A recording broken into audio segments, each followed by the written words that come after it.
Hi everybody, I'm Steph Hopkins. I just wanted to introduce myself really quick.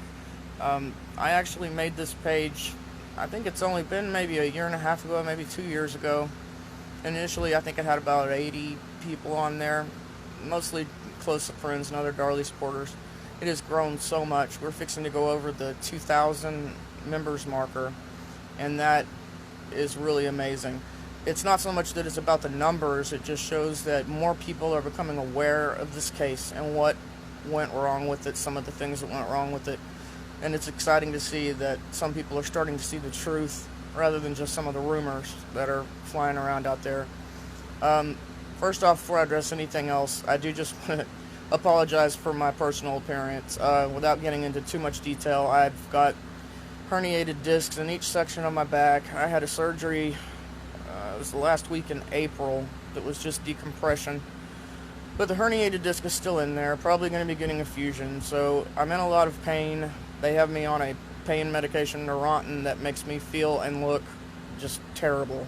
I feel like I look sick, like at all times or something, with my eyes, and it's just that med. But it's hard for me to. I can't really sit upright at a computer desk anymore. It just absolutely kills my back, and I'm having issues with the one in my neck, and my finger's not working. So I thought, let me try a video, and maybe that'll be a little bit easier. So if you can excuse my appearance, I would greatly apologize. Okay, the fingerprint issue. I've had a couple of questions come up about that. Okay. It's not unusual to have other fingerprints found at your house on a crime scene. I completely understand that. Anybody that's social and has friends would have a fingerprint, lots of fingerprints in their house, I'm sure. But this is 85J is specifically a fingerprint that was found on the crime scene in a combination of the victim's blood. And that's an entirely different matter completely. That shows that somebody was there after Devin and Damon and Darlie were bleeding and actually left their fingerprint there on that crime scene. If it's not a police officer, it's not an ambulance or paramedic or anybody else that had reason to be in the house, then who the heck does it belong to, and what possible legitimate reason did they have for them to be in that house when they were bleeding and leave their print? That's the issue. That's one thing I wanted to clear up on. The CNN did a wonderful, wonderful job of conveying Darlie's story and a lot of the problems with it. But the one thing that was not cleared up in that CNN show, Death Row Stories, was the fingerprint issue. If you go back to the time that all of this was happening, okay, Darlie and her defense team were trying to prove that there really was an intruder in the house. And that fingerprint is a very good indication of that, in my opinion, and many others. And common sense would dictate, I would think. At the time, the fingerprint expert, James Cron, he was brought on the scene to be a crime scene expert because Rowlett Police Department was just not accustomed to dealing with that kind of crime. So he wasn't really a crime scene expert to begin with, but he was, ironically, a fingerprint expert. So, they did, just to say this immediately, okay, the fingerprint has never been in the APHIS database. Never. It's never been entered, and it is still to this day not in there. It has never been run through the APHIS database. Somebody had commented yesterday that you don't really have to run it. Once it's entered, it's there, and it stays there. And, I understand that, but it's not in the APHIS database, and it never has been. And to me, if they are so convinced that Darlie is guilty and that she did this, what do they have to lose by entering that fingerprint into the APHIS database? I would think nothing if they were that confident in their prosecution. It shows me that I think they're afraid that we're going to find a match, and then it's going to prove what Darlie's been saying all along, that there was an intruder in the house, and they attacked her and left her for dead along with her two boys. So back in the time, James Cron was... Okay, they had already compared the print to Darren and Darlie, and it was not Darren or Darlie's print, so they were eliminated.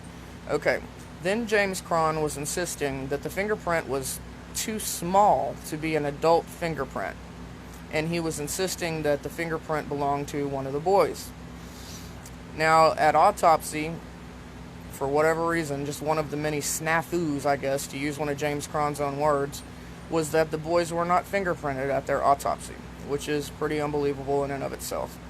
However, they were eliminated, and that did not come across clear on the CNN special that they did, to no fault of their own. I mean, that they had 42 minutes of airtime to try to completely squeeze in this case and everything that's wrong with it, and that's incredibly hard to do with this case.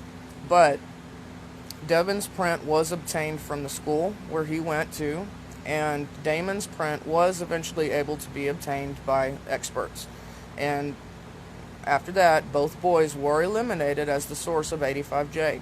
So, it doesn't belong to any of the police officers or the paramedics. It doesn't belong to Darlie. It doesn't belong to Darren. It doesn't belong to Damon or Devin.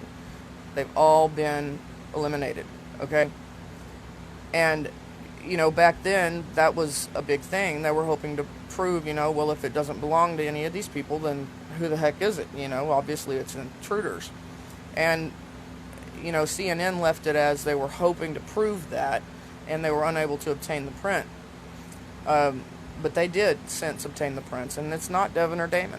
So there is, to this day, a fingerprint that was left in a combination of the victim's blood left on the crime scene, and for whatever reason, the police have still not entered that into the APHIS database for comparison. And I find that to be incredibly negligent on their part and horrific. I mean, I really hope that nobody else has been murdered by this individual. Hi, Dawn. I see you just logged on. Thank you for your support. But that's the big issue there. That's why we keep saying it should be entered. You know, there was an episode of that Kenda on ID, and it's rare that you're actually lucky enough as a police officer to even find a print in blood. I mean, in this particular episode of Kenda, man, he thought that was gold, and for what I would think would be very obvious reasons. And in that case, that was the first thing they did. They entered that fingerprint into APHIS to check. In that case, they did not get a hit off of APHIS, but they did eventually end up finding a suspect, and they were able to match him to it, and that was the biggest thing that was used to convict the man, was the fact that his fingerprint was left on the crime scene in blood. So, yeah, I find it astonishing to this day that that fingerprint is still not in APHIS and still has not been checked. And, you know, if we end up getting a match, you know, that's been in there for 15 years or something, then how on earth can they possibly repay Darlie for all of these years she spent behind bars? Because the police were too negligent to even run such an important piece of evidence and check against it. I mean, that's just appalling to me. But that is what happened with the fingerprint. So just to say again, Darlie and Darren, Devin and Damon were all eliminated as the source of that print. So and so are the paramedics and the police officers. So it belongs to someone that was on that scene while they were bleeding. And I think it belongs to the intruder, or one of the intruders. You know, lots of people have different theories about the case. I have my own I won't get into right now, but to me it's obvious it belongs to an intruder. And I've said all along, and I'll continue to say, you know, prosecution, whoever's running this case in the Dallas District Attorney's Office, you know, if you want to be thorough and show people that you really do have morals, and that this just isn't about careers and keeping up, you know, justice, not politics. That's the hashtag used all the time, and it's so true. Run the print. Put the fingerprint in APHIS and run it for matches. Please. You know, and then make, you know, if nothing else, then us Darlie supporters will shut up about it. I would think that would be a win-win for everyone. But, you know, to just continually deny access to APHIS and refuse to run that print and even look is just beyond negligent, in my opinion. That's borderline horrific.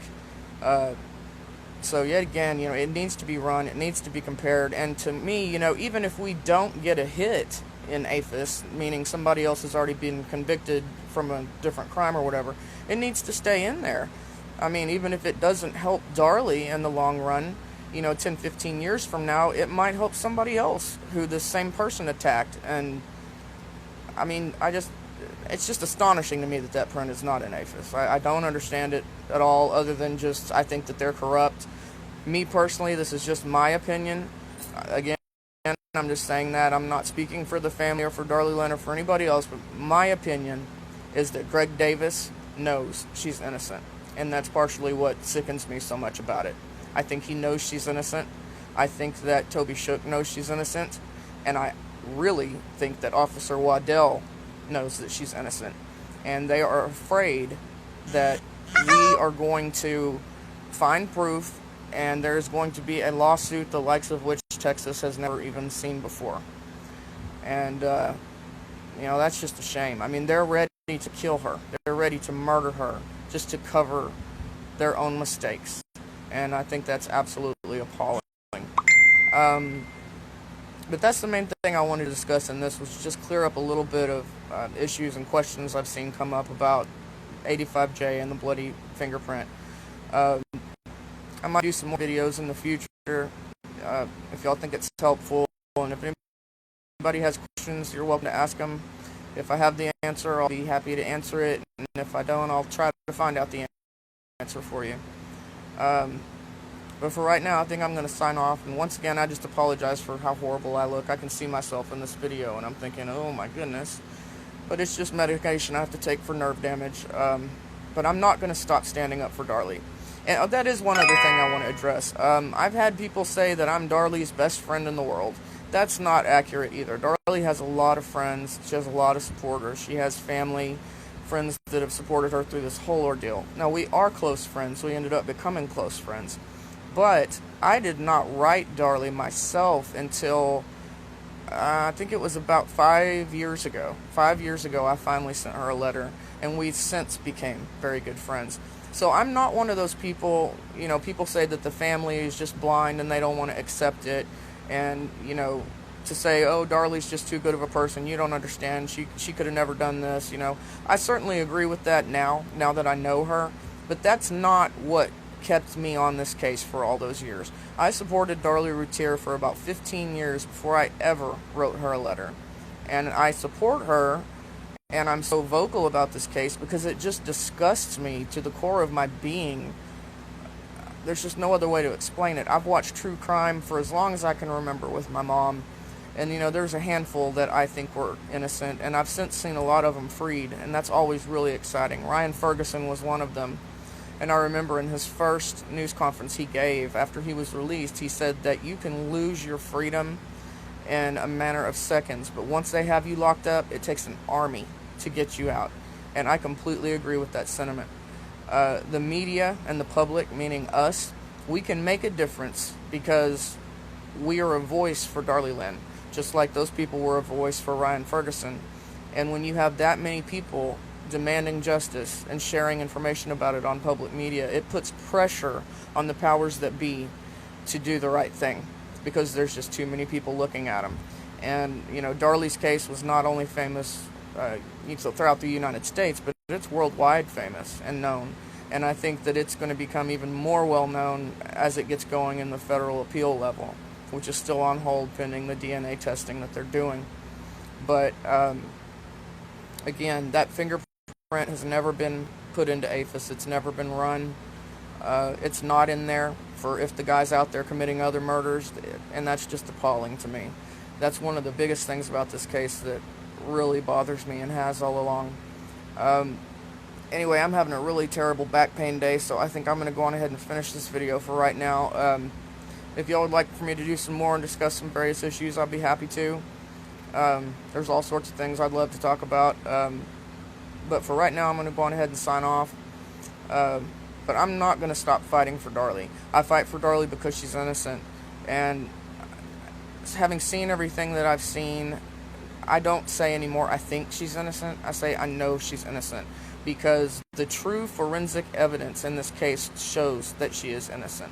That is the only conclusion that anyone with any common sense can come to, in my opinion.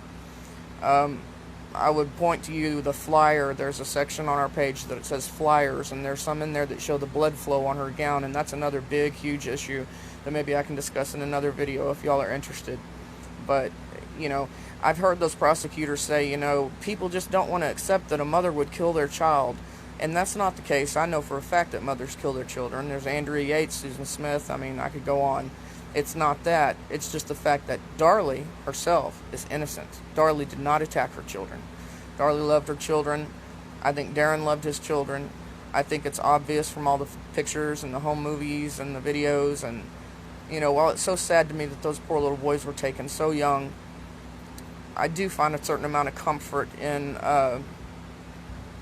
knowing that they lived such a full and happy life while they were here, and that they were so loved. And I'm starting to get emotional. So anyway, hi Gloria, it's good to see you. But I just want to leave you all with that for now. What would you be interested in, Melissa? You want to hear more about the blood flow on the gown? Because I do want to discuss that. That's incredibly important. But for right now, I need to get off of here. My back is just absolutely killing me. But you might see more videos by me because I just cannot sit at a desktop computer anymore.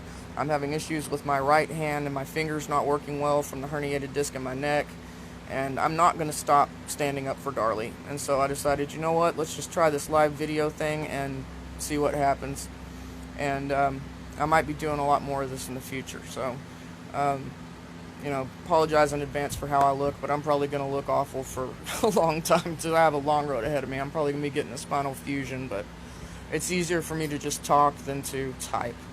And so I'm going to get off of here for now. And, okay, Melissa, I will discuss that blood flow and nightgown issue on the next video. Absolutely, for sure. But anyway, thank you guys for tuning in. And y'all have a wonderful, blessed day. And thank you so much for all your support for Darlie Lynn. I know she appreciates it. She's been getting a lot of letters, and it really helped her to get through this 20th anniversary, which was just a horrific milestone. But you all be blessed, and hug your loved ones, because if anything, this case has shown me that we don't always have tomorrow. You could be living the dream one day, and then the next day, everything is taken away from you. And nobody knows that better than Darlie and her family. But that's about all I've got for right now, and I'll do some more videos then, and we'll see how that goes. And thank y'all for being patient with me with my medication and my looking like a lunatic here. I know I look awful, but that's just the best way I can think of to actually get some information out there for right now. And with that, I'll sign off and say goodbye. Y'all be blessed and have a great day. Bye-bye.